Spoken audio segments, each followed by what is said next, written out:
विद्यार्थियों, गत अंक में हमने संज्ञा प्रकरण में तुल्यास्य प्रयत्नम सवर्णम यहाँ तक इस सूत्र की व्याख्या पढ़ी थी कि सवर्ण संज्ञा किनकी होती है। आज हम अनुदित सवर्णस्य च अप्रत्यय इस सूत्र की व्याख्या देखेंगे। अण उदित सवर्णस्य च अप्रत्यय सूत्र का अर्थ है जिसका विधान किया जाए उसे प्रत्यय कहते हैं। अप्रत्यय अर्थात किसी सूत्र के द्वारा जिसका विधान नहीं किया जाए, ऐसे अण और उदित सवर्णों की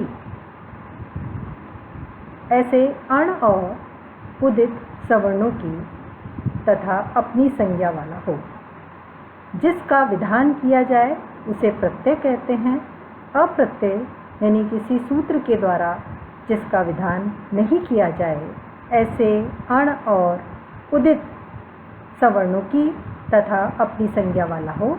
इस सूत्र में अण प्रत्याहार पर नकार से ग्रहित होता है। कु, चू, तू, तू, पू इनको हम उदित कहते हैं। इस प्रकार अकार यह 18 प्रकार की संज्ञा वाला है, जैसा कि विगत अंकों में भी समझाया गया था। इसी प्रकार ई और ऊ भी है। ऋकार और नकार की भी इसी प्रकार अपनी अपनी संज्ञाएं हैं। एच प्रत्याहार का प्रत्येक एच प्रत्याहार भी इसी प्रकार 12 प्रकार की संज्ञा वाला है। अनुनासिक और अनअनुनासिक के भेद से य व ल 2 प्रकार के होते हैं। अतः अनअनुनासिक य व ल इनकी 2 प्रकार की संज्ञा होती है। प्रत्यय शब्द यहाँ यौगिक है।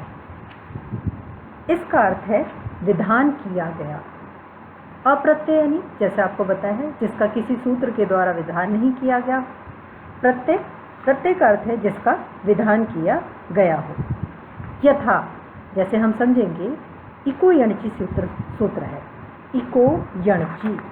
इको यणची में यण और सनाशंस भिक्षु सूत्र में ऊ का विधान किया गया है। जैसे हम कहते हैं इको यणची, इक के स्थान पर अच परे होने पर यण होता है। तो यहाँ पर सूत्र के माध्यम से, इको यणची सूत्र के माध्यम से यण का विधान किया गया है। सनाशंस भिक्षु इस सूत्र में ऊ का विधान किया गया है। तो हम प्रत्यय उसे कहेंगे कि जहाँ पर सूत्र के द्वारा विधान किया गया हो, और अप्रत्यय यानी जिसका सूत्र के द्वारा विधान न किया गया हो। तो यहाँ पर जो यण है, जो कि इको यणची सूत्र से यण का विधान किया गया है, तो यह प्रत्यय है। सनाशंस भिक्षु इस सूत्र में ऊ का विधान किया गया है, तो यह प्रत्यय है। तो यहाँ हम प्रत्यय और अप्रत्यय के सूक्ष्म भेद को समझेंगे। अप्रत्यय यानी किसी सूत्र के द्वारा जिसका विधान नहीं किया गया है। प्रत्यय यानी जिसका किसी सूत्र के द्वारा विधान किया गया है। तो यहाँ पर यण और ऊ दोनों ही क्या कहलाएंगे? दोनों ही प्रत्यय कहलाएंगे।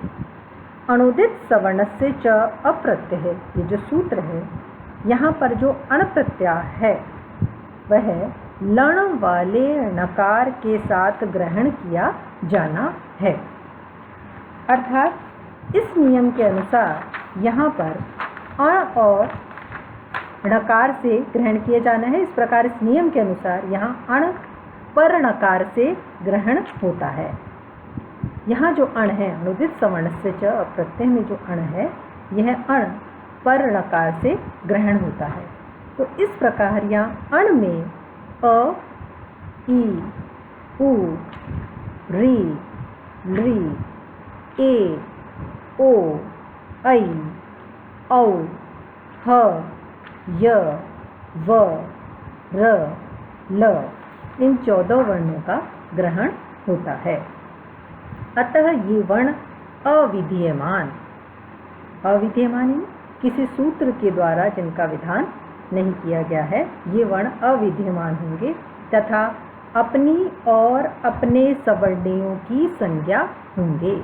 क्योंकि सूत्र यही कह रहा है, अनुदित सवर्णस्य च अप्रत्यय सूत्र ये कह रहा है कि जिनका किसी सूत्र के द्वारा, अप्रत्यय जिनका किसी सूत्र के द्वारा विधान नहीं किया गया है, ऐसे अण और उदित अपना और अपने सवर्णों का बोध कराते हैं। यह सूत्र का तात्पर्य है कि जिन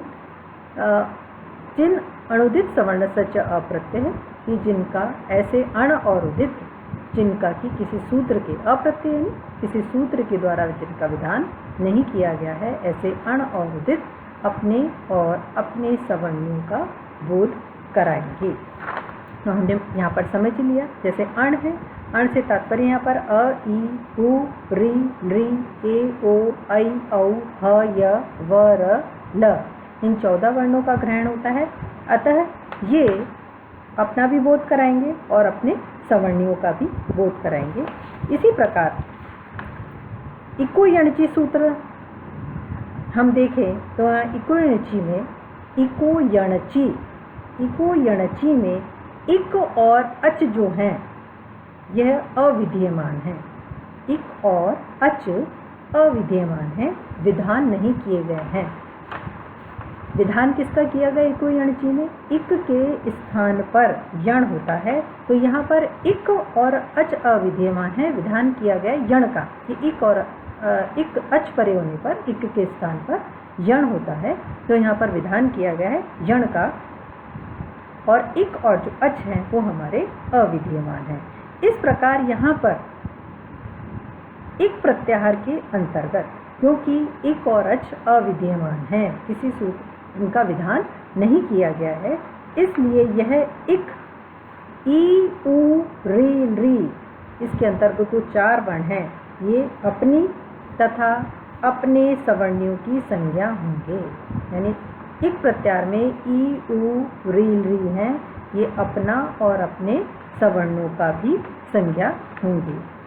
इसी प्रकार उदाहरण के तौर पर हम समझ सकते हैं सुधी उपास्य, सुधी उपास्य में सुधी धन उपास्य, यहाँ पर सुधी में जो इकार है वो दीर्घ है, इकार जो है वो दीर्घ है, पर इस दीर्घ इकार के स्थान पर भी यण इको यणची सूत्र से इसीलिए हो जाता है क्योंकि यहाँ पर इक प्रत्याहार में जो ई है वो अपने सवर्ण ई का भी बोध कराएगा, उसकी भी संज्ञा होगा।